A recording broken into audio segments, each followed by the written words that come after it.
Hello everyone, আমরা চলে আসলাম আবার ফটোনিক্স ফর টুমোরোর দ্বিতীয় পার্টে। সো দ্বিতীয় পর্বে আমাদের এই টেক অ্যান্ড টেলস বাই সজীব ঘোষের 2026 সালে ফেব্রুয়ারি সিরিজের দ্বিতীয় পর্বে আমরা আবার আমাদের মাঝে পাচ্ছি ডক্টর নিলয় আচার্যকে ফটোনিক্স নিয়ে কথা বলার জন্য। তো আমরা আমাদের গত পর্বে অর্থাৎ ফটোনিক্স ফর টুমোরোর পার্ট ওয়ানে যে যে জিনিসগুলো নিয়ে কথা বলছিলাম সেগুলো হচ্ছে যে ওয়াই ফটোনিক্স, ফটোনিক্স জিনিসটা আসলে কি কি কি মিসকনসেপশন আছে আমাদের, ফটোনিক্স কোন কোন রিসার্চ এরিয়াগুলোকে অ্যাক্টিভ করেছে এবং কোন কোন জায়গায় তার হিউজ অ্যাপ্লিকেশন আছে, সেই জিনিসগুলো নিয়ে আমরা বিস্তারিতভাবে কথা বলেছিলাম আমাদের আগের পর্বে। এবারের পর্বে আমরা কথা বলবো ফটোনিক্সটাকে জানতে গেলে একজন স্টুডেন্ট কোন কোন জিনিসগুলোকে সুন্দর করে জানা দরকার। আমাদের বাংলাদেশের পার্সপেক্টিভে যদি আমি বলি, কতটুকু ভালো ইনফ্রাস্ট্রাকচার আছে, খুব ভালো কারিকুলাম আছে কিনা, সেটা নিয়ে আমরা একটু কথা বলবো। বা যদি না থেকে থাকে তাহলে কিভাবে একটা খুব সুন্দর এফিশিয়েন্ট কারিকুলাম তৈরি করা যায় সেটা, যেহেতু নিল হ্যান্ডস অন রিসার্চ করেছে, সে জানে যে আহ, এখনো বাংলাদেশের কি কি ল্যাকিংস রয়েছে যেটা আসলে খুব ভালোভাবে ইমপ্রুভ করা যায়।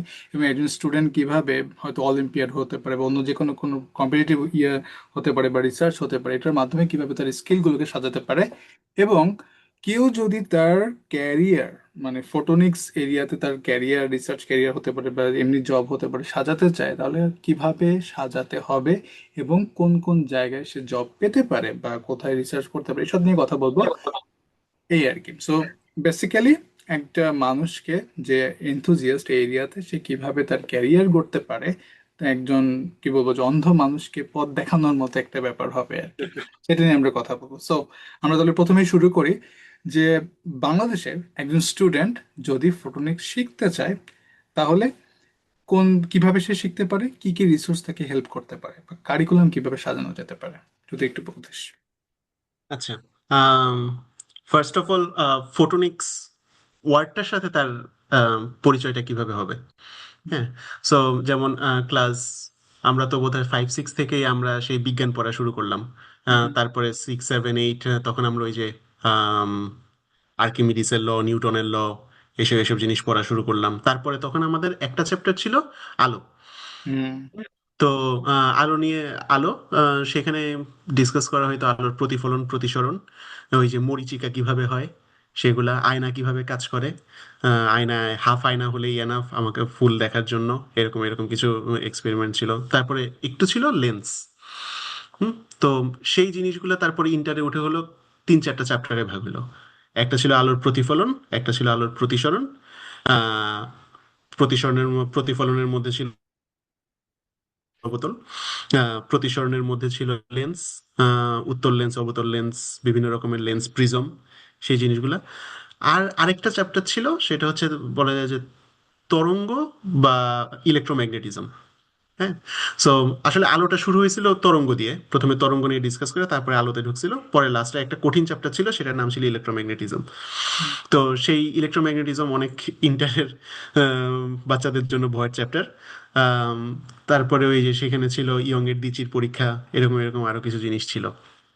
সো কারো যদি এই জিনিসগুলো ভাল লাগে, তাহলে সে, আমি বলবো, ফটোনিক্স রিলেটেড ফিল্ডটায় সে মজা পাবে। হ্যাঁ। তারপর বুয়েটে এসেও তো, বুয়েটের ফার্স্ট সেমিস্টারে আমাদের ফিজিক্স পড়তে হলো, ফিজিক্স 1, সেকেন্ড সেমিস্টারে ফিজিক্স 2। তো আলো ছিল ফিজিক্স 2-তে, লাইট। সেখানেও এরকম বিভিন্ন এই টপিকগুলোকে আরো কিছু ইকুয়েশন দিয়ে এভাবে ডিসকাস করা হলো। বাট আমার কাছে যেটা মনে হয় যে পুরো বাংলাদেশে, বাংলাদেশে সহ আরো অনেক জায়গাতেই ফিজিক্সটা পড়ানো হচ্ছে উল্টাভাবে। হ্যাঁ। যে আমরা আগে ইকুয়েশন পড়ি, বুঝি বা না বুঝি, তারপরে সেটা মুখস্থ করি, করার পরে আমি জাস্ট, যেমন আমার সংজ্ঞা মুখস্থ করতে হয়, আলোর প্রতিফলন কাকে বলে এটা এক্স্যাক্টলি সংজ্ঞা মুখস্থ করতে হবে, ইয়ং এর বা এরকম বিভিন্ন জিনিস। এবং হুবহু সংজ্ঞাটা এরকম না হলে মার্কস কেটে 0 বসায় দিত। ঠিক আছে। সো আমার কাছে আমার সংজ্ঞা ব্যাপারটা কি, সংজ্ঞা মানে ওই জিনিসটা বলতে কি বোঝায়। তো সেটা যদি আমি বুঝি, যে সংজ্ঞা বলতে কি বোঝায়, তারপরে আমি যদি এক্স্যাক্টলি হুবহু লিখতে না পারি বইয়ের ভাষায়, এবং কখনো কখনো এরকম থাকে যে দুইটা বই, তুই এক বইয়ের সংজ্ঞা লিখলি, আরেক বইয়ের সংজ্ঞা ওই স্যারের পছন্দ ছিল, তুই স্যারের বইয়ের সংজ্ঞা লিখিস নাই দেখে তোরে কেটে 0 দিয়ে দিছে। ঠিক আছে, এরকমও হয়। সো এই জিনিসটা আমার মনে হয় যে এইখানেই উম, বাচ্চাদের মেইনলি ওরা ইন্টারেস্ট হারায় ফেলে। যখন একটা জিনিস শুধু মুখস্থ করতে হচ্ছে, বুঝি না বুঝি, এবং দেখতেছি যে আমি হুবহু স্যারের মতো সংজ্ঞাটা না লিখলে আমাকে মারতেছে, তখন আমি আর সায়েন্স কি পড়বো? হ্যাঁ। আর স্পেশালি সায়েন্সের কোনো একটা টপিকে ডিপে কি ঢুকবো যেখানে আমি আমার জ্ঞানটা আটকে আছে মুখস্থ করায়। সো ইন জেনারেল যে কোনো টপিকে যদি ইন্টারেস্ট পাইতে হয়, সেটাকে আসলে আমার মনে হয় এই টপিক এই স্ট্রাকচারটা ভেঙে একটু বের হওয়া দরকার। এটা টিচারদের মেইনলি করা দরকার, বা স্কুল বা ইউনিভার্সিটি করা দরকার, নাহলে বাচ্চারা নিজের থেকে করাটা আসলে টাফ। হ্যাঁ, যেমন প্রত্যেকটা জিনিস প্যারালালি চলা দরকার। ঠিক আছে, আমি থিওরিতে আলোর প্রতিফলন পড়লাম, বাট সাথে সাথে আমার ক্লাসে একটু কয়েকটা আয়না এনে, লেজার এনে আমাকে যদি একটু উত্তল অবতলের জিনিসটা দেখাই দিত, যে হ্যাঁ অবতলে আলোগুলো এইভাবে রিফ্লেক্ট করে, এইভাবে মুভ করে, একটা ফোকাস পয়েন্ট আছে, ফোকাল ফোকাল পয়েন্ট আছে, এভাবে এই বেশি বাঁকানো থাকলে ফোকাল পয়েন্টটা কাছে, কম বাঁকানো থাকলে ফোকাল পয়েন্টটা দূরে, এই ব্যাপারগুলা, ফোকাল লেন্থ কি, বা ওই যে 1/v+1/u=1/f, এই ধরনের কিছু ইকুয়েশন ছিল, সেগুলো আসলে সেগুলো প্র্যাকটিক্যালি দেখানো খুবই ইজি। হ্যাঁ, একটা আয়না ক্ষেত্রে বা একটা লেন্সের ক্ষেত্রে এই ধরনের ইকুয়েশন, এগুলা শুধু মুখস্থ করাচ্ছে বা এইভাবে গদবাঁধা থিওরি লেখাচ্ছে, এগুলা প্র্যাকটিক্যালি দেখালে বাচ্চাটার মাথায়, আমি বলবো লাইফ লং থেকে যাবে। সো বাট এখন একটা বাচ্চা নিজের থেকে কি করতে পারে? আমি বলবো নিজের থেকে সে ইউটিউব দেখতে পারে। হ্যাঁ, কারণ আহ, এখনো ওইভাবে আমি বলবো ফোটোনিক্সের আন্ডারগ্রেডের নিচের স্টুডেন্টদের জন্য কোনো বই নেই। তো আমার আর তৃষার, তৃষাকে পরিচয় করে সবার সাথে, তৃষা আমার ওয়াইফ, ও আমাদের ক্লাসমেটও, বইটা একসাথে পড়ালেখা করছি, আমরা একই সাথে থিসিস করছি, একই সাথে এখানে সেম টপিকে পিএইচডি করতে আসছি। আমরা এক সপ্তাহ ডিফারেন্সে আমরা একই সাথে ডিফেন্ডও করছি। তারপর একই সাথে সেন্টা বারবারা এসে দুইজন দুইটা কোম্পানিতে জব করতেছি। সে হচ্ছে, সেও ফোটোনিক্স এক্সপার্ট বলা যায়, আমার থেকে বেশি এক্সপার্ট। সে ফোটোনিক্স ডিজাইন ইঞ্জিনিয়ার হিসেবে কাজ করতেছে। তো আমাদের একটা ইচ্ছা আছে, এই ইচ্ছাটা আমাদের পিএইচডি সময় থেকেই আছে, যে ছোটদের জন্য ফোটোনিক্সের একটা বই লেখা, বা বিভিন্ন বয়সের বাচ্চা টার্গেট করে। কারণ একটা বয়সের পরে আরেকটা বয়সের কাছে সেই জিনিসটা হয় খুব ইজি লাগবে, না হলে খুব কঠিন লাগবে। সো একবারে 3-4 এর বাচ্চারা, 5-6 এর বাচ্চারা কার্টুনের মাধ্যমে বুঝতে পারে এই ধরনের, বা কমিক্সের মাধ্যমে বুঝতে পারে, ওইভাবে ফোটোনিক্সের কিছু টপিক ডিসকাস করা, পরিচিত করানো। তারপর হচ্ছে যখন 9-10-এ উঠলে সে আরেকটু ডিপলি চিন্তা করতে পারে, ইকুয়েশনগুলো বুঝতে পারে, টার্মগুলো বুঝতে পারে, গ্রিক লেটারগুলো বুঝতে পারে, তখন সেগুলো ইন্ট্রোডিউস করে, সেগুলো দিয়ে একটু ইকুয়েশন ডেভেলপ করে বোঝানো, এবং সেগুলো বাংলায় করা। কারণ এটা আই গেস ইংলিশে তো ওইভাবে নাই, বাংলাতে তো আরো নাই। আহ, বাংলায় হলে সুবিধা যেটা হয়, আমাদের পড়তে আরাম লাগে। ইংলিশ হলে মনে হয় যে জিনিসটা খুব কঠিন কঠিন কঠিন কঠিন হয়ে যাচ্ছে, মানে একটা বিকর্ষণ বল কাজ করে বইয়ের থেকে। হ্যাঁ। তো সেটাই যদি বাংলায় করা যায়, সেটাতেই যদি কার্টুন থাকে, সেটাই যদি আমার বাংলার সহজ ভাষায়, উম, যেটা আমার পড়তে কষ্ট করতে হয় না। একটা হচ্ছে আমরা আমরা আসলে ইংলিশ কিভাবে পড়ি, আমরা পড়ি মাথার ভিতরে ট্রান্সলেট করি বাংলায়, হুম, হুম, হুম। তারপরে বাংলাটা বুঝি। সো সেটা যদি বাংলাতেই থাকতো খুব সুবিধা হতো। এই জিনিসটা আমি এত বছর পরে এসে আমি মিস করি, যে আমার এই টপিকটা তো এখন ভালোই লাগে, কিন্তু আমি যদি এরকম একটা বই পেতাম আমার স্কুলে থাকতে, তাহলে আমার আরো বেশি ভালো লাগতো হয়তো, বা আমি আরো আগে বুঝতে পারতাম আমি কোন লাইনে যেতে চাই। সো আমি বলবো ওই ওই কেসে ইউটিউব বেশ ভালো একটা অপশন। ফ্রি, কিছু কতক্ষণ অ্যাড দেখো, 30 সেকেন্ডস, তারপরে বাকিটা ফ্রি। এবং তুমি এখানে অ্যানিমেশন আছে, মানে বিভিন্ন লেভেলের মানুষের জন্য আছে। পুরোপুরি অ্যানিমেশন দিয়ে একটা টপিক বোঝানো যায়। আবার একবারে আইআইটি খড়গপুরের, আইআইটি মাদ্রাজের লেকচারও আছে, যেখানে ভালো মতো ডিপলি বোঝানো হয়েছে। সো সবই সবই অ্যাভেলেবল। সো আমি বলবো কারো যদি এই টপিকে ইন্টারেস্ট গ্রো করে, এই ধরনের পডকাস্ট শোনার পরে সে কয়েকটা term, just what is photonics, বা elements of photonics, applications of photonics, এরকম কয়েকটা জিনিস, বেসিক জিনিস ইউটিউবে সার্চ দিয়ে দেখে নিতে পারে। হ্যাঁ, আর আমরা এখানে হুম, বেশ কিছু ওই যে ইউটিউব ভিডিও লিঙ্কও দিব, যেটা তুই হ্যাঁ সাজেস্ট হ্যাঁ করবি। হ্যাঁ হ্যাঁ হ্যাঁ। আর আমি এটা গেল ধর ইন্টার পর্যন্ত। তারপরে আন্ডার গ্রেডের ক্ষেত্রে আম, আমি দেখছি যে ফোটোনিক্সের যারা পিএইচডি করে বা মাস্টার্স করে, এরা ডাইভার্স ফিল্ড থেকে আসে: electrical engineering, computer science, material science, physics, chemistry, সব থেকে। আমার সাথে এখন একটা পিএইচডি স্টুডেন্ট কাজ করতেছে, সে তার আন্ডারগ্রেড করা ফিজিক্সে। তারপর সে পিএইচডিতে এসে সে ফোটোনিক্সে কাজ করতেছে ইউসিএসবি তে। সো আমি আরো কয়েকটা বইয়ের লিঙ্ক দিয়ে দিব, বাট আমার কাছে এখন এখন একটা বই আছে, এটা দেখা যাচ্ছে, না দেখা যাচ্ছে যদি না। ইয়েটা হ্যাঁ, জাস্ট ইয়ে করে, আচ্ছা, হ্যাঁ এবার দেখা যাচ্ছে। সেটা হচ্ছে আম, আমার সিলিকন ফোটোনিক্স ডিজাইন। এটা হচ্ছে লুকাস ক্রোস্টোস্কি, কানাডার ইউনিভার্সিটি অফ ব্রিটিশ কলাম্বিয়ার একজন মানে খুব বিখ্যাত প্রফেসর। তার একটা খুব ভালো বই, এটা আমি লিঙ্ক দিয়ে দিব, এখানে দেখা দিতে পারো। সো এই সিলিকন ফোটোনিক্স ডিজাইন, এটা হচ্ছে কাইন্ড অফ আমার জন্য আমি বলবো যে ফোটোনিক্স এর বাইবেল টাইপের, এবিসিডি এখান থেকে শুরু হয়েছে। হ্যাঁ, তো এই ধরনের কিছু বই আছে যেগুলো আমি জানি আন্ডারগ্রেড প্রচুর প্যারা। হ্যাঁ, অলরেডি এক এক সেমিস্টারে 4টা 5টা করে কোর্স, সাথে 3টা 4টা ল্যাব। তার বাইরে যদি কারো ইন্টারেস্ট গ্রো করে প্লাস সে চায়, তাহলে এই ধরনের কয়েকটা বই।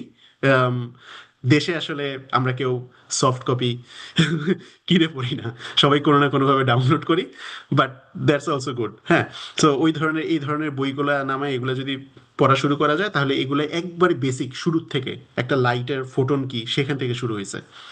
তো ওইভাবে শুরু করতে পারে। আরেকটা অপশন হচ্ছে অবভিয়াসলি বিভিন্ন সায়েন্স ফেয়ার হয় বা ফিজিক্স অলিম্পিয়াড হয়। সেগুলো আমি ফিজিক্স অলিম্পিয়াড করি নাই, আমি ম্যাথ অলিম্পিয়াড 1 2বার করছি, এবং চরম বাজেভাবে শিক্ষা হয়েছে যে আমি ম্যাথের কিছুই বুঝি না, আমি শুধু ম্যাথ মুখস্থ করছি। আর অ্যাস্ট্রোলজি অলিম্পিয়াড করছিলাম, অ্যাস্ট্রোনমি অলিম্পিয়াড করছিলাম। হ্যাঁ, তো আম, সেখানে উল্টাপাল্টা দাগায় প্রাইজও পাইছিলাম আমি আর অভিষেক মোর্শেদ দুইজনই, নোটে থাকতে। কিন্তু পরে আমি আর অভিষেক দুইজনই বুঝছি যে আমরা আসলে এগুলোর কিছু জানি না। সো কারণ আমাদের ফান্ডামেন্টালের গলত। সো ওই তো, আম, শুধু ফোটোনিক্সই না, যে কোনো ফিল্ডের জন্য ফান্ডামেন্টালটা ভালো করতে হলে আমি বলবো যে একবারে বেসিক থেকে শুরু করতে। ছোট ছোট টার্ম, একটা টার্ম পড়তে গেলে যখন দেখা যায় যে ওই টার্মটার মধ্যে একটা ওয়ার্ড আমি বুঝি নাই, সেই ওয়ার্ডটা দিয়ে সার্চ করলে সেটার অর্থ বুঝতে আরেকটা ওয়ার্ড জানা হয়, আরেকটা ওয়ার্ড জানা হয়, এবং এই ছোট ছোট জিনিসগুলো একসাথে লিঙ্ক করতে করতে একটা সুন্দর জালের মতো হয়ে যায়, এবং ওই টপিক নিয়ে আমার একটা ধারণা হয়ে যায়। সো এইভাবে আমার আই গেস ছোট থেকে যে কেউ যে কোনো টপিকে শুরু করতে পারে। আম, তাহলে শুরু কিভাবে করবো এটার একটা মানে উম, আমরা একটা গাইডলাইন পাইলাম। কারিকুলাম নিয়ে তোর কোনো অবজেকশন আছে? লাইক আমাদের আন্ডারগ্রেডের কারিকুলাম যদি বলি, ফোটনিক্স ফ্রেন্ডলি, কতটুকু ফোটনিক্স ফ্রেন্ডলি? আমার আমার তো ওভারঅল ওভারঅল বাংলাদেশের স্কুল থেকে কারিকুলাম নিয়ে সমস্যা আছে। হ্যাঁ, যে আমি বলবো যে আমরা যেই ফিজিক্স বইগুলা পড়ছি, সেই ফিজিক্স বইগুলা আহ, এখনকার ফিজিক্স বইয়ের থেকে যথেষ্ট ভালো ছিল। আমরা ইন্টারে যেই ফিজিক্স বইগুলো পড়ছি, অনেকগুলো চ্যাপ্টার ছিল, এক একটা 14টা 15টা করে চ্যাপ্টার, 12টা বোধহয়, 12 14টা করে চ্যাপ্টার ছিল। কেমিস্ট্রি 12 14টা করে চ্যাপ্টার ছিল। এরপরে সৃজনশীল একটা ব্যাপার আসলো, যেটা আসলে জিনিসটাকে বেটার করার কথা ছিল, বাট আমার কাছে মনে হয় যে টিচাররা ওইভাবে ট্রেইনড হয় নাই, বা সিস্টেমটা ওইভাবে গ্রো করে নাই, অ্যাডাপ্ট করতে পারে নাই এই সৃজনশীলটাকে।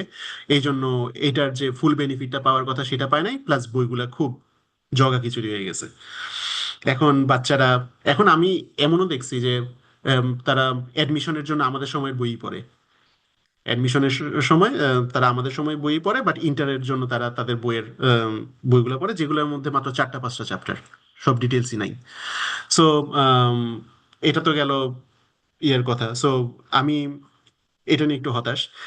আর তারপরে আসি আন্ডারগ্রেডের কথায়। আন্ডারগ্রেডে আসলে আমাদের ফোটোনিক্স ফিল্ডের জন্য আম, না ওইরকম কোনো ডিপার্টমেন্টেরই জাস্ট 1টা 2টা কোর্সের বাইরে আর কিছু নাই।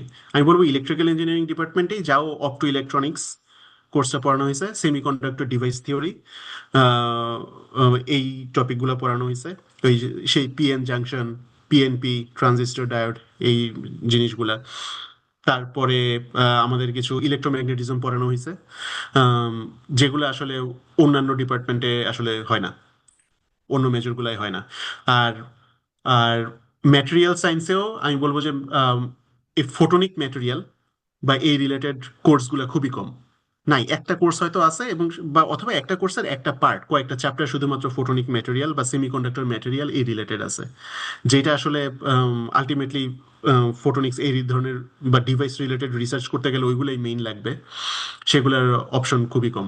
দেশে। সো আমার কাছে মনে হয় যে আমি যদি থাকতাম তাহলে আমি ফোটোনিক্সের আরো অপশনালি হোক, ফোর্থ ইয়ারেই হোক, আমি অ্যাটলিস্ট দুইটা ভালো ভালো কোর্স অ্যাটলিস্ট অফার করা পসিবল, যেগুলা জাস্ট পিওরলি ফোটোনিক্সে ফোকাস করবে। এবং যার ভাল লাগবে সে নিবে, যার লাগবে না সে সিগন্যাল প্রসেসিং বা পাওয়ারের কোনো কোর্স নিল।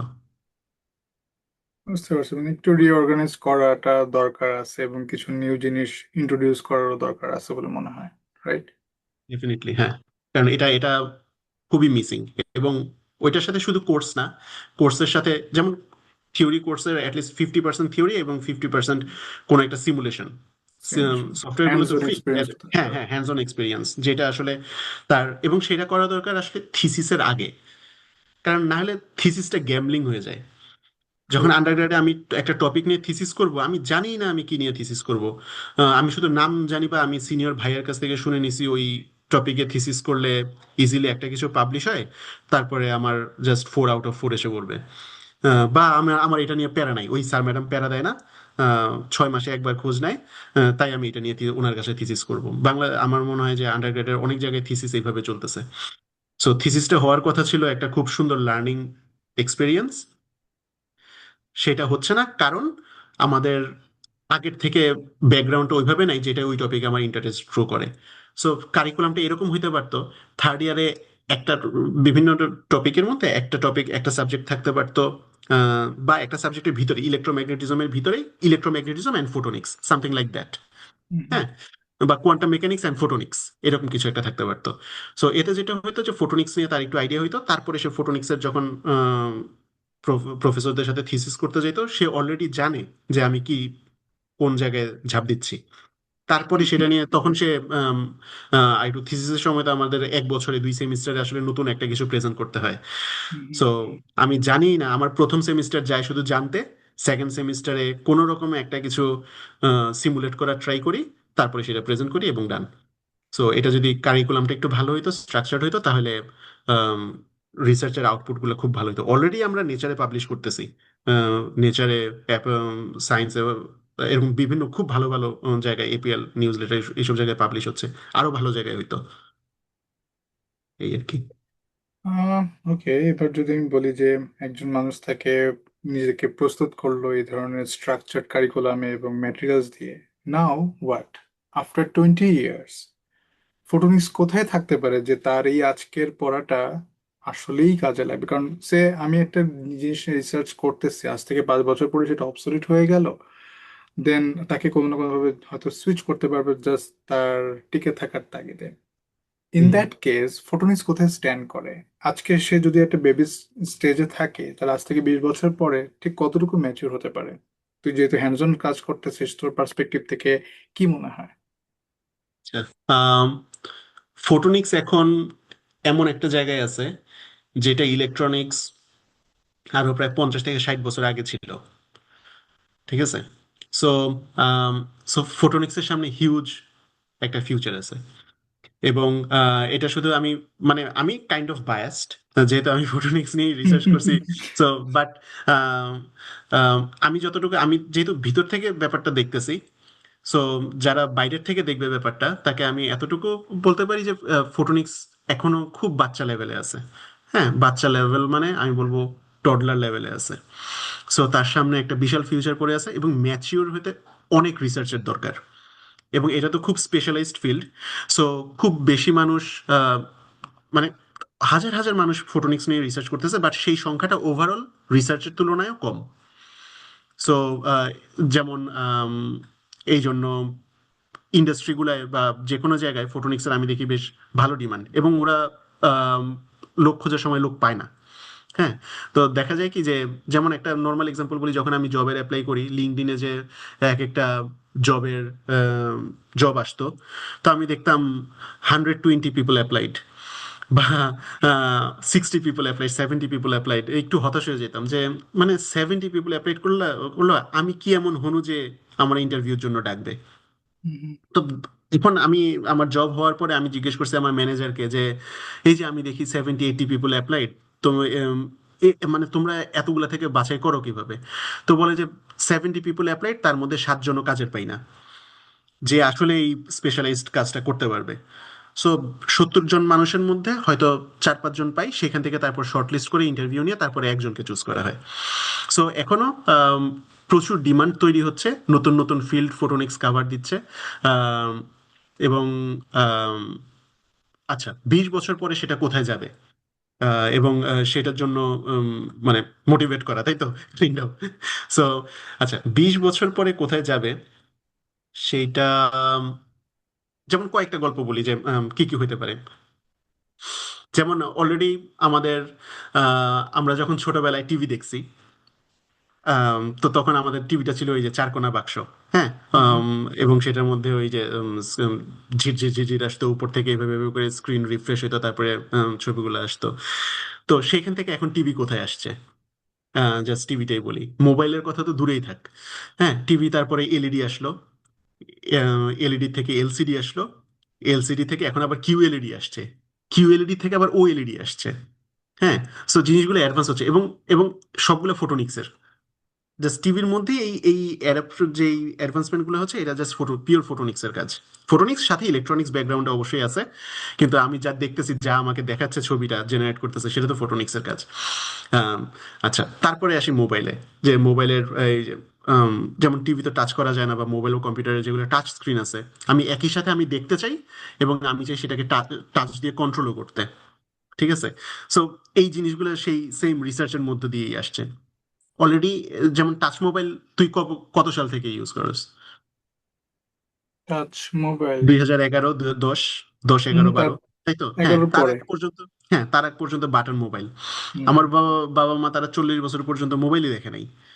হুম ঠিক হুম আছে। সো 30 বছর পর্যন্ত মোবাইলই দেখেনি, তারপরে তারা ওই নোকিয়ার মাথায় বাড়ি মারলেও ভাঙবে না ওই ধরনের মোবাইল গুলা পাইলো। তারপরে ওইখান থেকে এখন আস্তে আস্তে আস্তে আস্তে এখন কোন লেভেলে গেছে মোবাইল, মোবাইলের ভিতরে ক্যামেরাটা কোন লেভেলে গেছে, 50 টাইমস জুম করা যাচ্ছে, টেলি জুম আছে, এই আছে সেই আছে। সো এই এই যে ক্যামেরার কাজ, বা টাচ স্ক্রিনের, বা এই যে স্ক্রিন গুলা এত ভালো হচ্ছে, এত অ্যাডভান্স হচ্ছে, এগুলো সবই আসলে ফটোনিক্সের কাজ হচ্ছে, যেগুলো আসলে কয়েকদিন আগে চিন্তাও করা যাচ্ছিল না। এখন আরো কিছু সাইফাই রিলেটেড কাজ হচ্ছে, যেমন হ্যারি পটার ইনভিজিবল ক্লক, যেটা হুম সেই টাইপের, যে আলোটাকে এমন ভাবে ডাইভার্ট করবে, সেটা আম, দিয়ে যে তোর পিছনে দেখা যাবে, তোর পিছনে আলোটাকে কোনোভাবে ঘুরে তুই যদি তোর সামনে নিয়ে আসতে পারোস, তাহলে কিন্তু তুই ইনভিজিবল, তাই হুম না? হুম হুম। তুই তো তোর পেছনে দেয়ালটারে ব্লক করতেছিস, সেটা যদি কোনোভাবে তোর ভিতর দিয়ে পাস করে আনতে পারোস, তাহলে তুই ইনভিজিবল। সো, এবং মজার ব্যাপার হচ্ছে, আমি যখন পিএইচডির অ্যাডমিশনের জন্য ইন্টারভিউ দিচ্ছি প্রফেসরদের কাছে, ফার্স্ট প্রফেসর, পেন স্টেটের প্রফেসর, উনি আমার যে প্রজেক্ট নিয়ে কাজের কথা বলছিল, সেটা হচ্ছে ইনভিজিবল ক্লোক বানানো। হ্যাঁ। খুব ইন্টারেস্টেড হয়ে গেছিলাম, পরে ওইদিকে যাওয়া হয় নাই। বাট সে পরে দেখছি সে এটা নিয়ে এখনো রিসার্চ করতেছে। তো এই তো। তো এবং এগুলো ফটোনিক্স রিলেটেড কাজ। তারপরে আয়রন ম্যান মুভিতে যে দেখায় যে আয়রন ম্যান এভাবে হাত দিল, তার সামনে একটা অগমেন্টেড রিয়েলিটির মতো করে একটা নিউজ ওপেন হইলো বাতাসে। তারপরে সে আবার ওই নিউজটাকে এভাবে করে হাত দিয়ে ক্লোজ করে বিনে ফেলে দিল। সো এটা একটু বেশি বেশি দেখায় ফেলছে। বাট বাট আলটিমেটলি হবে। এবং এটা কেন হবে বলতেছি, কারণ অলরেডি দেখ, মেটার গ্লাস আসছে রেবেনের সাথে, তাই না? তো এখন যেটা হচ্ছে, গ্লাসের মধ্যে লেখাগুলা আসতেছে, বা তুই যেটা দেখতেছিস, গ্লাসের দুই পাশে ক্যামেরা আছে, যেদিকে দেখা যাচ্ছে সেই জিনিস নিয়ে সে ডেসক্রাইব করতেছে, বা সেটার ছবি আসতেছে, ডেসক্রিপশন আসতেছে। তুই কোথাও যাইতে চাইলে ওই ওইখানে ম্যাপ ম্যাপ আসবে, এরকম। তো সেই জিনিসটাই ফিউচারে গিয়ে হয়তো লেন্সে কনভার্ট হবে। সো আমার এভাবে চশমা পরার দরকার নেই, আমি জাস্ট লেন্স পরবো, এবং ওইটা লেন্সের মতো দেখাইতে থাকবে। তারপরে সো এই ধরনের হলোগ্রাফিক জিনিসপত্র হবে, যেগুলো আসলে কোনো ডিসপ্লে দরকার নাই। তারপরে এখন কথা হচ্ছে, তাহলে কি ব্যাটারি কি করব? ব্যাটারি কি নাকের উপরে বসায় রাখবো, সেখান থেকে চার্জ হবে? ওই দুইটা জিনিস না। সো ওইটা হয়তো ওই লেভেলের ব্যাটারি সায়েন্স অ্যাডভান্স হচ্ছে, এটা নিয়েও রিসার্চ হচ্ছে, যে সেখানের ব্যাটারিটা হয়তো পেসমেকার যেরকম, আহ, আলাদা করে আমার তো আহ, 1 মাস পর পর হার্ট থেকে বের করে করে ব্যাটারি ভরে আবার ঢুকাতে হয় না। সো ওই ওই ধরনের কোনো টেকনোলজি হয়তো আসবে, যেটা দিয়ে এই ধরনের ডিভাইসগুলো চলবে। তারপরে যেটা নিয়ে আমি এক্সাইটেড, যেহেতু আমার ডেটা সেন্টার রিলেটেড ওই ধরনের কাজ, সেটা হচ্ছে ডেটা সেন্টার হয়তো নিয়ার জিরো হিটে চলবে। যে এমন ডিভাইসগুলো আসবে যেগুলা আম, এরকম হিট জেনারেট করবে না ফোটনিক্স দিয়ে রিপ্লেস হওয়ার ফলে। তাতে হচ্ছে আমার একে তো এনার্জি বাঁচলো, তারপরে খরচ বাঁচলো। ওভারঅল খরচ বাঁচলে যেটা হবে, কোম্পানি তো প্রফিট করবেই, বাট তারপরেও ওভারঅল মানুষের জন্য ইনফরমেশন অ্যাক্সেস করা অনেক চিপার হবে। হ্যাঁ, এখন এখন 1 টাকায় 1 জিবি পাওয়া যায়। So, তখন হয়তো ওইটাও লাগবে না। তারা ওইটা আরো চিপে মানুষ অলমোস্ট ফ্রিতে মানুষজন ইনফরমেশন অ্যাক্সেস করতে পারবে। এবং শুনে মনে হচ্ছে যে এটা কেমনে সম্ভব। এটা যেভাবে আগাচ্ছে, যে স্পিডে আসলে টেকনোলজি আগায়, আমরা আসলে বুঝতে পারি না। হ্যাঁ, যে আমরা যারা বাইরে থেকে দেখি, ভিতরে থেকে দেখা যায় যে 20 বছর পরে যেটা আসবে সেটার রিসার্চ আসলে এখন চলতেছে। সো 20 বছর পরে ফোটোনিক্সটা আমি আসলে এই ধরনের জায়গাগুলাই দেখি। সো আই গেস ইন্টারনেটে আসলে আরো অনেক অ্যাভেলেবল, ইউটিউবে অনেক অ্যাভেলেবল যে ফোটোনিক্স কি কি করতে পারে, ফিউচারে কি কি করা পসিবল। সো যে কেউ আসলে, আমি কয়েকটা লিঙ্ক দিয়ে দিব, ওগুলা ওগুলা বেশ ভালো ভালো সোর্স। তো এই জন্য ফটোনিক্সে ক্যারিয়ার করাটা তো খুব দরকার, ভালো ভালো রিসার্চ করতে হবে, আর হচ্ছে ভালো ভালো ভালো কাজের কোম্পানিতে যেতে হবে। সো কেউ যদি এখন ফটোনিক্স রিসার্চ ক্যারিয়ার গড়তে চায়, আমরা তো আগে হচ্ছে কারিকুলাম পড়াশোনা এগুলো নিয়ে কথা বলছি, এখন সে একজন আন্ডারগ্রেডের কেউ অ্যাপ্লাই করবে, সেটা মাস্টার্সে হোক বা পিএইচডিতে হোক, কিভাবে তার ক্যারিয়ার সাজানো উচিত, তার কি একটা পেপার থাকা উচিত, থাকলে সেটা জার্নালে নাকি কোন কনফারেন্সে, কোন কোন কোন টপ কনফারেন্স বা জার্নাল তাকে টার্গেট করা উচিত। আর হচ্ছে যদি আমি কখনো কোনো ভার্সিটিকে আমি ছোট বড় করব না, বাট তারপরে তো কিছু থাকে যে ইউরোপে যেমন অনেক রিসার্চ হয়, ইউএসএ তে যেমন অনেক টপ ইউনিভার্সিটি আছে যেখানে এই ধরনের রিসার্চগুলো খুব ভালো বা টপ নচ, সেক্ষেত্রে সিজিপিএ বল বন্য জিআরই বা আরো অনেক কিছুই তো ম্যাটার করে। তো সব মিলিয়ে প্রোফাইলটা কিভাবে গুছালে বাইরে একটা ভালো জায়গায় চান্স পাওয়াটা খুব ইজিয়ার হবে। প্রোফাইল গুছানোর ক্ষেত্রে আমার এখানে এক সুপারভাইজার, মানে আমার পিএইচডিতে 2জন সুপারভাইজার ছিল। সেকেন্ড সুপারভাইজার একটা খুব মজার কথা বলছিল যে আমি বলছিলাম যে আমাকে 2জন স্টুডেন্ট নক দিছিল যে আপনি একটু আমার সিভিটা একটু আপনার প্রফেসরকে ফরওয়ার্ড করে দেন। তো আমি দুইটাই করছি। করার পরে আহ, আমি কিছুটা বায়াসনেস কাজ করে, একজন পরিচিত একজন অপরিচিত। হ্যাঁ। সো তখন আমাকে আমাকে আমার প্রফেসর জিজ্ঞেস করছে যে তুমি তুমি কাকে সাজেস্ট করো। তো আমি যে পরিচিত, আমি বললাম যে তাকে নিতে পারো। হ্যাঁ, কিন্তু পরিচিত জনের সিজিটা লো ছিল। পেপার দুইজনের মোটামুটি আম, কাছাকাছি, একটা একটা পাবলিকেশন, আর আরেকজনের সিজিটা বেশ ভালো ছিল। তো তখন সে আমাকে বলল যে দেখো, ইয়েতে আন্ডারগ্রেডে একটা স্টুডেন্টের মেইন কাজ হচ্ছে পড়ালেখা করা। হ্যাঁ, এবং তোমার পড়ালেখাটা কাইন্ড অফ রিফ্লেক্ট হবে সিজি দিয়ে। এখন ওই যে, এখন ওইটাই যে এইখানে ওই কোশ্চেনটা আসে, সিজি মানে কি ভালো স্টুডেন্ট নাকি না। সিজি সিজি বাট এটা একটা প্যারামিটার যেটা দিয়ে বাইরের মানুষ তোমার জাজ করতে পারবে যে তুমি আদৌ ব্যাপারটাকে কতটা সিরিয়াসলি নিছো। হ্যাঁ, তুমি অনেক প্রজেক্ট করছো, অনেক ইয়ে করছো, এখন অনেকে বলবে যে আমার সিজি খারাপ ছিল বাট আমি ওই অনেক কোডিং করছি, কোডিং করে আমি গুগলে সফটওয়্যার ইঞ্জিনিয়ার হিসেবে ঢুকে গেছি। ওইটা কয়জন? ওইটা ওইটা 10,000 জনে একজন। এখন ওই এক্সেপশনস আর নট এক্সাম্পল। হ্যাঁ, আমরা যদি রেগুলার লাইনে আগাইতে চাই তাহলে আমার আসলে আমার কাজ পড়ালেখা করা, পড়ালেখা করে সিজি বাড়ানো, আমি পড়ালেখা করে সিজি বাড়াবো। আমার যদি ওইটার জন্য কিছু মুখস্থ করতে হয়, আমার যদি স্ট্রাকচারটা ভুল, হ্যাঁ মানে আমার কোশ্চেনের স্ট্রাকচার ভুল বা ইয়ে ভুল, বাট সিস্টেম যা আমাকে সেটা মানায় নিয়ে আমাকে ওইভাবে আগাইতে হবে। সো আমি বলবো সিজি যত হাই রাখা যায়। হ্যাঁ, যে কেউ 3.9+ রেখে তারে পচাইলাম, ব্যাপারটা ওইরকম না। আবার 3.2 এর কোনো ফিউচার নাই সেরকমও না। সো সিজি যতটুকু ভালো রাখা যায়। রিসার্চ তো আসলে ফার্স্ট ইয়ার সেকেন্ড ইয়ারে হয় না। আহ, যারা খুব এনথুসিয়াস্ট তারা থার্ড ইয়ার থেকে শুরু করে। আর যারা নর্মালি থিসিসের মাধ্যমে আগায় বা প্রজেক্টের মাধ্যমে আগায় তারা ফোর্থ ইয়ার থেকে শুরু করে। এবং সেখানে যদি একটা হয়, আমি বলবো যে রিসার্চটা যদি নোবেল কিছু হয়, একটা পাবলিকেশন থাকে, খুবই ভালো। এখন আম, আরেকটা কোশ্চেন আসে যে কারো কারো আমি দেখি 10, 12, 15টা পাবলিকেশন। এবং দেখে আমি মানে এতটুকু অনেক রিসার্চ পেপার তো পড়া হয়েছে তো। আমি আমি যদি বুঝি, আমার প্রফেসররা আরো ভালো মতো বুঝে যে আসলে কাজের কোয়ালিটি কেমন। হ্যাঁ, যে সো আমি বলবো যে কোয়ালিটিওয়ালা একটা কাজই এনাফ এখানে একটা ভালো ইউনিভার্সিটিতে পিএইচডিতে অ্যাডমিশন পাওয়ার জন্য, হ্যাঁ, সিলেকশন বোর্ডের নজরে আসার জন্য 10টা 12টা 15টার দরকার নেই। হ্যাঁ, so quality matters more than quantity. এবং স্যাড বাট ট্রু, কিছু কিছু কেসে আমি দেখছি যে হয়তো কোথাও কোথাও একটা স্ট্রাকচার দাঁড়ায় গেছে, পেপারের একটা স্ট্রাকচার। তো যখনই কেউ নতুন কেউ আসে, সে জাস্ট ওই সেম স্ট্রাকচারে সেম জাস্ট অন্য একটা ম্যাটেরিয়াল দিয়ে হুবহু জাস্ট 1 সপ্তাহের মধ্যে পেপার লেখা শেষ, বা সিমুলেশন শেষ করে করে একটা পেপার হয়ে গেছে। এবং এরকম স্টুডেন্টও এখানে আসছে, আসার পরে তার পিএইচডিতে খুবই স্ট্রাগল করতে হয়েছে, কারণ ঢোকা ইজি, সার্ভাইভ করাটা কঠিন। তো আমি বলবো যে ব্যাকগ্রাউন্ডটা শক্ত করা দরকার। হ্যাঁ, ওই যে পিলারটা স্ট্রং না হলে আসলে ইউএস এর যে রিসার্চের স্ট্রাকচার বা পড়ালেখার স্ট্রাকচার, ওরা যারা ইউএসএ তে অনেকে আন্ডারগ্রেড পড়েই না, হাই স্কুলের পরেই ওরা পড়ালেখা শেষ। তারপরে যাদের ফ্যামিলি একটু সলভেন্ট বা যারা আসলে পড়তে চায় তারা পড়ে।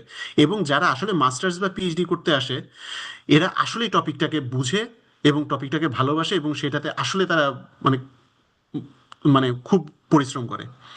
হ্যাঁ, সেখানে অনেক সময় আমরা ইউএসএ বা বাইরে আসাটাকে পিএইচডিটাকে একটা ওয়ে হিসেবে নিয়ে নিই, যে একবার ঢুকি, তারপরে যা খুশি একটা পিএইচডি করব, সমস্যা নেই, তারপরে সেটেল হয়ে যাব।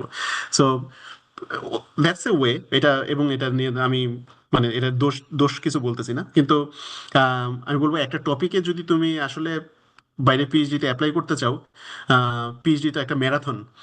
সো 5-6 বছর ওই টপিকটা নিয়ে তোমার জানতে হবে, তোমার মানে মাথা খারাপ হয়ে যাওয়ার মতো অবস্থা হয়। এবং 5 বছরে অ্যাটলিস্ট 500 বার মাথায় আসে যে আমি ছেড়ে দিব, ছেড়ে দিব, ছেড়ে দিব, তারপরে গিয়ে পিএইচডিটা হয়। সো এইরকম একটা জার্নিতে আসার আগে ওই টপিকের ব্যাকগ্রাউন্ডটা শক্ত হওয়া জরুরি। এবং সেটার জন্য প্রোফাইলটা অতটুকু হওয়া দরকার যে যাতে আমি নিজের সাথে নিজে ফাঁকিবাজিটা না করি। যে আমি ওইটা মেইন, যে আমি 7-8টা পাবলিশ করলাম, এরপরে আমি নিজেই বুঝতেছি যে এগুলো আসলে আম, জাতের পাবলিকেশন হয় নাই, আমি আসলে এই টপিকে জানি না, ঠিক আছে, আমি জাস্ট পাবলিশ করে ফেলছি। সো আমি বলবো সিজি যতটুকু ভালো রাখা যায়, রিসার্চ যতটুকু বোঝা যায়, আহ, বুঝে করা যায়, এবং পাবলিকেশন ভালো হলে একটাই এনাফ। তারপরে আসে জিআরই টোফেল। জিআরই আসলে আমাদের পর থেকে দেখছি যে অনেক ভার্সিটি খুব মানে দরকার হয় না জিআরই, বাট জিআরইটা আমরা খুব পরিশ্রম করছি। সো এটা একটা অ্যাবসার্ড এক্সাম, এটার কোনো মানে নাই। জিআরই কোয়ান্ট ম্যাথ ভালো, বাট অন্য কিছু ভালো না। টোফেলের স্কোরটা দরকার আছে, এবং আই গেস কেউ 1-2 মাস পড়লেই আম, এটা খুব ইজিলি উতরে যায়। সো একটা খুব ভালো প্রোফাইল দাঁড় করানো, আমি বলবো যে খুব কঠিন কিছু না, সে যদি একটু ডিসিপ্লিন থাকে, রুল ফলো করে, যে কোনো টপিকের জন্যই, ফটোনিক্সের জন্য সেই। আর বাইরে অ্যাপ্লাই করার ক্ষেত্রে আম, শুধু ইউএসএ অনলি অপশন না, বাট ইউএসএ আমার মতে ইউএসএ বেস্ট অপশন। কারণ এখানে এক একটা স্টেট এক একটা দেশের মতো, এবং এবং অনেক ইউনিভার্সিটি যেগুলা খুব কোয়ালিটিফুল কাজ করতেছে। যেমন আমি এই যে এখন আমি ইউসিএসবি তে সাথে আছি। ইউসিএসবি, ইউনিভার্সিটি অফ ক্যালিফোর্নিয়া সেন্টা বারবারা, এটা আমি বলবো ফটোনিক্সের তীর্থস্থান। হ্যাঁ, সো এখানে নোবেল লরিয়েট প্রফেসররা আছে যারা ফটোনিক্স নিয়ে কাজ করছে। তারপরে ইউএমডি, আমার নিজের university of Maryland college park, যেখান থেকে আমি পিএইচডি করছি, এখানে ফটোনিক্সের বেশ ভালো কাজ হচ্ছে। এমআইটি স্ট্যানফোর্ড তো আছেই, ওইগুলো নাম আলাদা করে বলার দরকার নাই। ইউনিভার্সিটি অফ রচেস্টার আছে, যেটা খুব ভালো ফটোনিক্সের, অ্যারিজোনা স্টেট। তারপরে এদিকে আছে ইউনিভার্সিটি অফ সেন্ট্রাল ফ্লোরিডার ক্রিওল একটা আছে, college of optics and photonics, সেটা খুবই ভালো। তো আমরা যেটা দেখি পিএইচডিতে অ্যাপ্লাই করার সময় আমরা র্যাঙ্ক নিয়ে খুব অবসেশনে পড়ে যাই, যে হ্যাঁ টপ 20-তে অ্যাপ্লাই করতে হবে, টপ 10-এ ঢুকতে হবে, ওই ধরনের একটা টার্গেট কারো কারোর মধ্যে থাকে। ফটোনিক্সের ক্ষেত্রে ব্যাপারটা ওই ওই এবং ওই র্যাঙ্কটা আমরা যেটা দেখি সেটা হচ্ছে electrical engineering departmental rank. So ওইটা ফটোনিক্সের রিসার্চকে রিফ্লেক্ট করে না সব সময়। হ্যাঁ, এই এমআইটি, ক্যালটেক, স্ট্যানফোর্ড, এরা যেই র্যাঙ্কেই থাকুক ওরা টপেই থাকে। হ্যাঁ, সো ওদের ফটোনিক্সও ভালো, ট্রু, ওদের ইলেকট্রিক্যাল ইঞ্জিনিয়ারিং ডিপার্টমেন্টও ভালো, বাট এছাড়াও আরো অনেকগুলো ইউনিভার্সিটি আছে যাদের হয়তো র্যাঙ্ক 40-এর দিকে বা 50-এর দিকে, কিন্তু ওদের ফটোনিক্স ডিপার্টমেন্টটা খুবই ভালো। সো সো ওই কেসে আসলে আমার মনে হয় না র্যাঙ্ক নিয়ে খুব বেশি অবসেসড হওয়ার কিছু আছে। বরং প্রত্যেকটা ওয়েবসাইটে ঢুকে ঢুকে, ডিপার্টমেন্টের ওয়েবসাইটে ঢুকে ঢুকে, বা স্পেশালি প্রফেসরদের রিসেন্ট ওয়েবসাইটে ঢুকে ঢুকে দেখা যায় কার কাজ দেখতে ভাল লাগে, বা কোনখানে আসলে অনেক প্রফেসর আছে খুব আহ, মানে লিজেন্ডারি প্রফেসর, তার প্রোফাইল অনেক ভারী, কিন্তু দেখা যায় যে সে রিসেন্টলি আসলে তেমন কোনো কাজ করতেছে না, অ্যাপ্লাই করলে চান্স হয়ে গেল, কিন্তু দেখা গেল যে এখানে আসার পরে আসলে যেভাবে ভাবছিল ওইভাবে কাজ হচ্ছে না, ল্যাব চালাচ্ছে আসলে পোস্ট ডকরা হুম। বা সিনিয়র পিএইচডি স্টুডেন্টসরা। সো ওই ব্যাপারগুলো একটু যদি কোনোভাবে বুঝে আসা যায় তাহলে তাহলে বেটার হয়। সো প্রোফাইল ওইভাবে রেডি করা যায়। আর আরেকটা জিনিস খুব ইম্পর্টেন্ট, সেটা হচ্ছে স্টেটমেন্ট অফ পারপাস। সো ওইখানে আমি আমি যেটা ওইখানে ফোকাস করছিলাম আমার ক্ষেত্রে বেসিক্যালি ফটোনিক্সের জন্য, আমি এই যে নাকামুরার ব্লু এলইডি, এই এই কথাটা, এটা দিয়ে যে আমি কতটা ইন্সপায়ার্ড হয়েছি, সেই ব্যাপারটা আমি আলাদাভাবে মেনশন করছিলাম। আহ, কিছু একটা তোমাকে এর একটা, আমি বলবো যে একটা গল্পের মতো করতে হয়, তাই না? মানে জিনিসটা তো নিজের নিজের অ্যাডভার্টাইজমেন্ট করতে হবে, তো নিজের ঢোল নিজে পিটাইতে হবে, বাট সেটা যাতে ফেক না শোনায়, একটা যাতে কন্টিনিউটি থাকে 2 পেজের একটা এসওপির মধ্যে, এবং সেটা যাতে সিভির কমপ্লিমেন্টারি হয়, সিভিটাই যাতে আবার না হয়। সো এরকম একটা ব্যাপার থাকে। সো ফটোনিক্স যদি ভাল লাগে, ফটোনিক্সটা কেন ভাল লাগলো, যে আমি আমি আকাশ থেকে আমার ফটোনিক্স ভাল লাগে এরকম হঠাৎ করে একটা কিছু বলে দিলে আসলে আম, ইয়েরা অ্যাডমিশন কমিটি ইমপ্রেসড হয় না। সো ওইটা আগে একটু অনেস্ট থাকতে হবে লেখার সময়, যে আমার আসলে কেন ভাল লাগে, যাতে আমি যদি নিজের উপরে নিজে কনভিন্স না হই তাহলে আমি বাইরের মানুষকে কনভিন্স করতে পারবো না। সো আগে নিজের কনভিন্স হতে হবে যে হ্যাঁ আমার আসলে এটা ভাল লাগে, তাহলে আমার ওইভাবে লেখাটা আসবে, স্টেটমেন্ট অফ পারপাসটা ওইভাবে তৈরি হবে, এবং ওইটা দেখে ওই অ্যাডমিশন কমিটি কনভিন্স হবে যে হ্যাঁ আচ্ছা ওকে নেওয়া যায়। তো এইভাবে আই গেস প্রিপেয়ার করা যায়। তো এছাড়া, আচ্ছা, আর এটা গেল ইউএস এর কথা, ইউএস এর কয়েকটা ইউনিভার্সিটির নাম বললাম। এছাড়া আরেকটা খুব ভালো অপশন হচ্ছে ইউরোপে পিএইচডি করা, আহ, ইউরোপে মাস্টার্স করা, তারপরে হচ্ছে ইউএসএ তে পিএইচডি করা। এবং ইউরোপে অনেকগুলো ভালো ভালো ইউনিভার্সিটি আছে ফটোনিক্সের, আমার ওইভাবে নাম আলাদা করে মাথায় আসতেছে না। বাট আমার পিএইচডি সুপারভাইজার, সে হচ্ছে সাউথ কলম্বিয়ান, সে আন্ডারগ্রেড সাউথ কলম্বিয়ায়, তারপরে তার মাস্টার্স জার্মানিতে, কিআইটি মেবি, তারপরে হচ্ছে তার পিএইচডি হচ্ছে অক্সফোর্ডে, আর তার পোস্টডক হচ্ছে এমআইটিতে। তারপরে সে ইউএমডিতে টেনিউর ট্র্যাকে জয়েন করলো, এবং সে আমার থেকে মাত্র কয়েক বছরের বড়। So, আমরা বুয়েটে এক একটা পরীক্ষার আগে পিএল বাড়ায় বাড়ায় যেই টাইমটা লস করছি, ওই টাইমে এখানে কারো কারো মাস্টার্স হয়ে গেছে, মাস্টার্স কমপ্লিট হয়ে গেছে।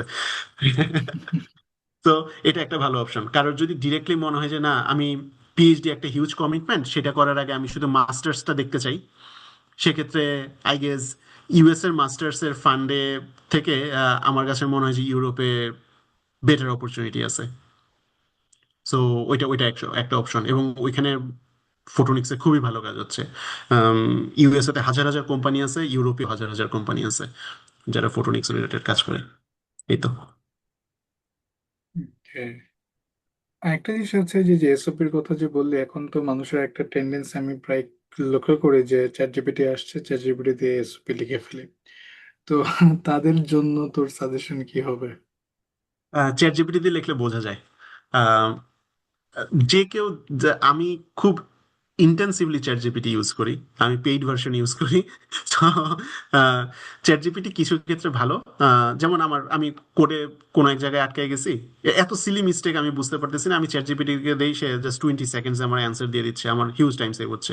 আমার দরকার আউটপুট, আমার ম্যানেজার কেয়ার করে না আমি এটা কেমনে বের করলাম। সো যেই ইনফরমেশনগুলো আমার চ্যাট জিপিটিকে দিলে সমস্যা নাই, কোম্পানির ইনফরমেশন, আমি যেমন আমার বেসিক কোডের কোনো কিছু বা সিমুলেশনের কিছু, সেটা দিয়ে আমি চ্যাট জিপিটি সলভ করে ফেলি। কিন্তু এই ধরনের যখন আমি অ্যাপ্লাই করব, আম, তুইও জানো যে ওরা বিভিন্ন সফটওয়্যার ইউজ করে, রাইট, যেগুলো দিয়ে বোঝা যায় যে 97% এআই জেনারেটেড, 80% এআই জেনারেটেড। কিছু ক্ষেত্রে জিনিসটা একটু ভুলও হয়, বাট বেশিরভাগ ক্ষেত্রে জিনিসটা ঠিক হয়। হ্যাঁ। সো যেমন যেমন সিভি, সিভি যদি আমি কোনো একটা এআই স্ক্যানারের ভিতর দিয়ে নাস, তাহলে বলবে যে 60% এআই জেনারেটেড, কারণ অলরেডি সেম কিওয়ার্ড গুলা অনেক মানুষ ইউজ করছে, বাট তা তো না, তো এটা তোর এক্সপিরিয়েন্স আছে। সো ওই ধরনের জিনিসে ভুল। বাট এসওপি যেখানে তোর নিজের লাইফের গল্পটাকে বুঝাইতে হবে, নিজের ইন্টারেস্টটা বুঝাইতে হবে, কেন ইউনিভার্সিটিতে ওই ডিপার্টমেন্টটা তোর ভালো লাগছে সেটা বুঝাইতে হবে, ওই ধরনের লেখাগুলো লেখার সময় ইংলিশ খারাপ হোক, আমি বলবো যে ইভেন রিফ্রেজের ক্ষেত্রেও চ্যাট জিপিটি ইউজ না করতে। আহ, অথবা চ্যাট জিপিটি দিয়ে একটা রিফ্রেশ করুক। যেটা হয় কি, চ্যাট জিপিটি এত সুন্দর করে লিখে দেয়, আমাদের ওইটা হুবহু ইউজ করতে ইচ্ছা করে। হ্যাঁ, মনে হয় যে আমি নিজে তো এটা ধারে কাছে এভাবে লিখতে পারবো না, ওটাই বসাই দিই। এটাই ভুল। নিজেরটা আহ, খুঁত থাকুক। মানে ওরা ওরা এই যে অ্যাডমিশন কমিটি, তারা একটা পারফেক্ট, মানে পড়তে ভালো লাগতেছে এই ধরনের এসওপি খুঁজে না। ওরা ইন্টেনশনটা দেখে। হ্যাঁ, এবং ওইখানে যদি দেখা যায় যে আহ, তারা যদি একবার চোখ বুলাইলেই, ওরা তো খুব বেশি টাইম দেয় না, ওরা কয়েক মিনিটই দেয়। সো ওই কয়েক মিনিটে ওরা চোখ বুলাইলে যদি বুঝে যে জিনিসটা চ্যাট জিপিটি দিয়ে করা হয়েছে, আহ, সাথে সাথে ওরা ইন্টারেস্ট হারায় ফেলে। সো এরপরে বাকিটা ডিপেন্ড করে অবশ্যই, রিসার্চ প্রোফাইল দেখবে, একাডেমিক প্রোফাইল দেখবে, লেটার অফ রিকমেন্ডেশনও হয়তো দেখবে, সেগুলোর উপরে। বাট ইমপ্রেশনটা তখনই খারাপ হয়ে যায়। সো আমি বলবো যে চ্যাট জিপিটি ইউজ করা যায়, বাট কপি পেস্ট না করাই ভালো। কারণ চ্যাট জিপিটি কিছু স্পেসিফিক ওয়ার্ড ইউজ করে, লেখাটার একটা স্টাইল আছে, যে স্টাইলটা যারা চ্যাট জিপিটি ইউজ করে এরা সাথে সাথে ধরে ফেলে। Yeah. এই জিনিসটা আসলে খুব ইম্পর্টেন্ট, কারণ আমিও যখন রিসেন্টলি, মানে যখন পিএইচডি অ্যাপ্লিকেশন গুলো দেখি, প্রফেসর যখন আমাদেরকে বলে দেখতে, আমি এটা একটা টেন্ডেন্সি দেখি আর কি। বিশেষ করে এটা আমাদের উপমহাদেশের লোকদের ভিতরে বেশি। আমি মনে করি যে এইটা তোর মুখ থেকে যেমন আসলো, আমিও আসলে ইম্পোজ করি যারা নতুন অ্যাপ্লাই করবে তারা যাতে এটার ব্যাপারে একটু সতর্ক থাকে। কারণ এতে আসলে আমাদের দেশের নামটা খারাপ হবে, তাই না? কারণ যদি সবাই একইভাবে লেখে এবং ওই রকম ইউজ করে, ওদের অনেক সিস্টেম আছে, ইউনিভার্সিটি সিস্টেম আছে যে তারা আসলে ডিটেক্ট করতে পারে। সো এটা সবার জন্য, যারা শুনতেছেন এবং যারা অ্যাপ্লাই করবেন, প্লিজ প্লিজ প্লিজ, অথেন্টিক হওয়াটা দরকার। আমার মতে হচ্ছে ট্রু ইন্টেনশন যদি ইমপারফেক্টও হয়, সেটা বেটার দেন লাইক পারফেক্ট সাম ফলস ইন্টেনশন। সো ওই দিক থেকে এটাই আমি সাজেশন বলবো থাকবে। আমাদের সময় আমরা লাকি ছিলাম, চ্যাট জিপিটি ছিল না। সো ইন আ এই সেন্স ধরনের, ট্রু। হ্যাঁ, আমরা আমরা সিনিয়রদের কাছে চাইছি এসওপি, তাদের কাছ থেকে নিছি কয়েকটা এক্সাম্পল লিখে দেখে, তারপরে নিজের মতোই লেখা হয়েছে। বাট এখন অনেক সময় এই দিছি। ব্যাপারটা গন্ডগোল হয়ে গেছে। হ্যাঁ, অনেক সময় দিছি, মানে সত্যিকার অর্থে হ্যাঁ, যেমন ট্রু, হ্যাঁ। আমি এক সিনিয়র কাছ থেকে বলছিলাম যে তুমি কমপক্ষে 2-3 মাস সময় দিবা, প্রথমে তুমি হ্যাঁ। লিখবা নিজের মতো করে, হুম। জঘন্য হবে, আবার রিফাইন করবে, করতে করতে করতে একটা যে পর্যায়ে এসে একটা স্টোরি দাঁড় হবে, হুম। ওইটাই বেস্ট। তো এখন আসলে হ্যাঁ, আমরা জাস্ট এটা একটা হেডস আপ দিলাম, হয়তো অনেকের কাজে লাগবে। হুম। সো কথা বলতে বলতে আমরা প্রায় শেষ পর্যায়ে চলে আসছি। সো ডেফিনেটলি আমরা কিছু ক্লোজিং রিফ্লেকশন নিয়ে কথা বলবো যে photonics definitely a very emerging field, এবং অনেক অনেক ভালো প্রসপেক্ট আছে। মনে আছে যে আমি ফেসবুকে একটা পোস্ট দিছিলাম যে কি কি রিসেন্ট কি কি টপিক আছে যেগুলো আগামী 10-15 বছরে বিশাল বড় এমার্জিং টপিক হবে এবং এটা নিয়ে অনেক বুমিং হবে। যেমন এআই বুম এই দিকেরটাতে চলতেছে, এরপরে হ্যাঁ। কোয়ান্টাম বুমটা হবে, তারপর আরেকটা হবে, এভাবে চলতে থাকবে। সো এটার একটা ছিল হচ্ছে এই ফটোনিক্স, এবং আমি তোকে রিচ আউট করলাম because I know you guys are working in hands on experience. So আমি মনে করি যে যে ইনসাইটফুল কথাগুলো হলো প্রথম এবং দ্বিতীয় পর্বে, অনেকের যারা এই এরিয়াতে ইন্টারেস্টেড তাদের জন্য অনেক হেল্পফুল হবে।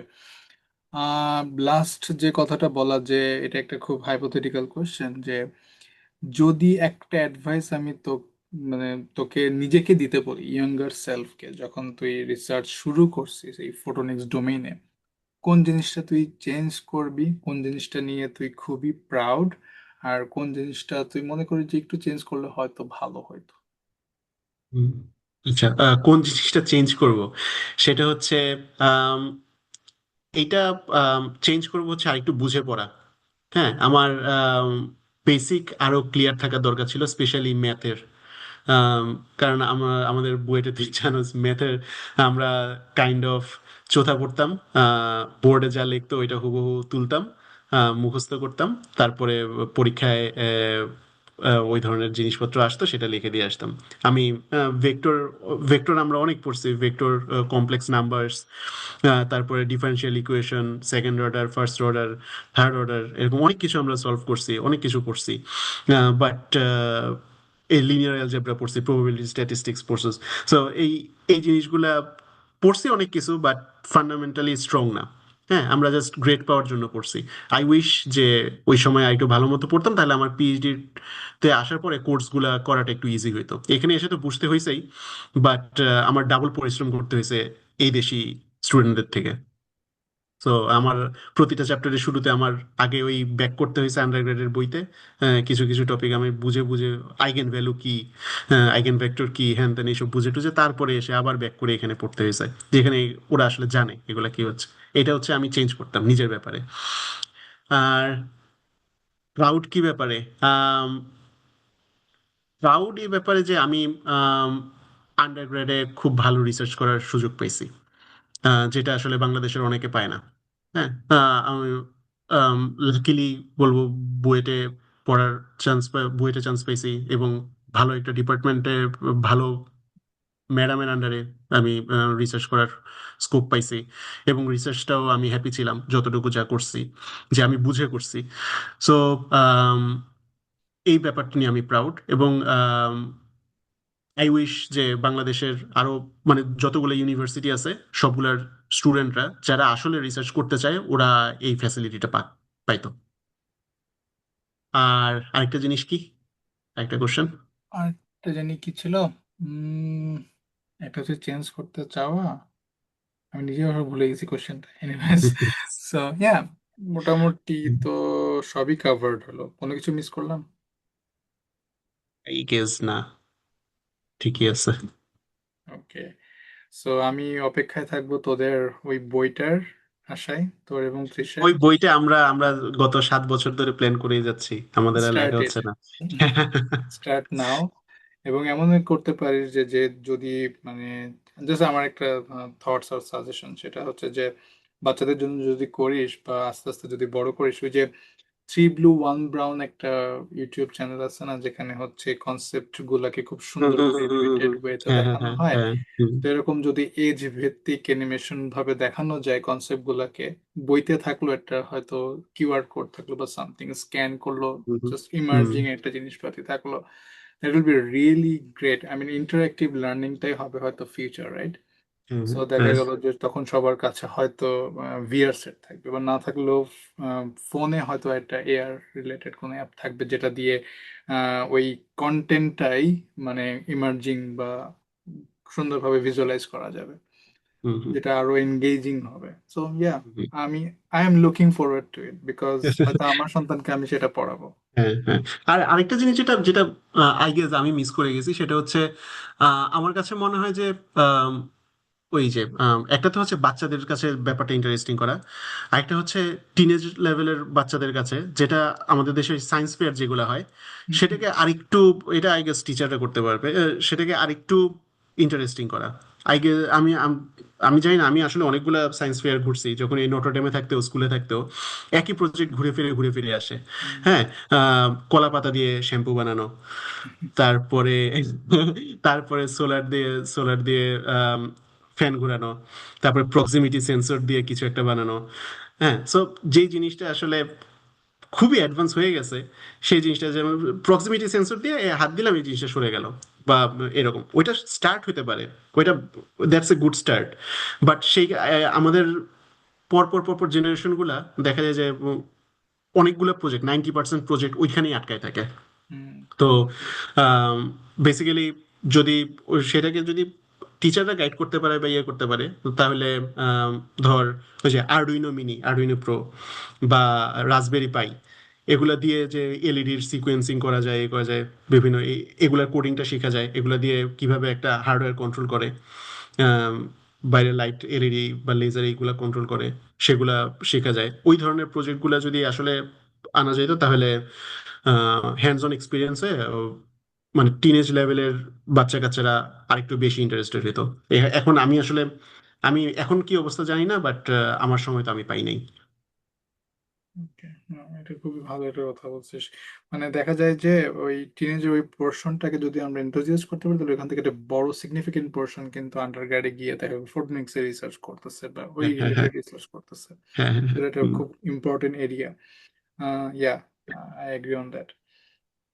ওকে, তো হলো, থ্যাংক ইউ এগেন এই সময় সো করার মাচ। জন্য, আর এই সুন্দর অনেক খুব ইম্পর্টেন্ট টপিকে কথা বলার জন্য। এবং আশা করি যারা দেখবে, আমরা তো আগেই বলেছি যে কোন এরিয়ার দর্শককে বা কোন অডিয়েন্সকে আমরা টার্গেট করেছি, সো তারা উপকৃত হলে খুবই মন থেকে খুশি হব এবং হোপফুলি তারা উপকৃত হবে। সো এগেন সবাইকে আমন্ত্রণ জানাবো হয়তো নেক্সট পর্ব দেখার জন্য। আপনারা আমাদের সাথেই থাকবেন, ভালো থাকবেন। Thank you. Thank you. By.